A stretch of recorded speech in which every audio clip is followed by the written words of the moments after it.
যুক্তরাষ্ট্রের কাছে হারের পর থেকেই ব্যাকফুটে ছিল পাকিস্তান। ভারতের বিপক্ষে বিশ্বকাপে তাদের ইতিহাস সমৃদ্ধ নয়। বাবর রিজওয়ানরা সেই ইতিহাসেরই পুনরাবৃত্তি ঘটালেন আরও একবার। ভারতের বিপক্ষে জেতা খেলায় হেরে বসলেন।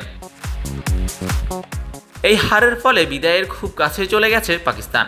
তবে এখনও তাদের সুপার 8-এর আশা শেষ হয়ে যায়নি। তাদের আশা টিকে আছে অনেক ঘুরিয়ে পেঁচিয়ে।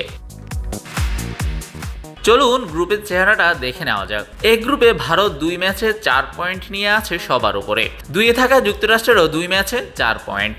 3-এ থাকা কানাডার 2 ম্যাচে পয়েন্ট 2। পাকিস্তান আর আয়ারল্যান্ড এখনও 2 ম্যাচ করে খেললেও রানের খাতায় খুলতে পারেনি। এই পরিস্থিতিতেও পাকিস্তানের আশাটা শেষ হয়ে যায়নি।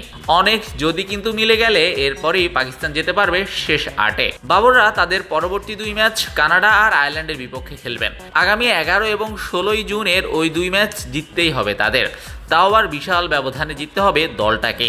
এই ম্যাচগুলোর সঙ্গে অন্য দলগুলোর ম্যাচের দিকেও তাকিয়ে থাকতে হবে তাদের।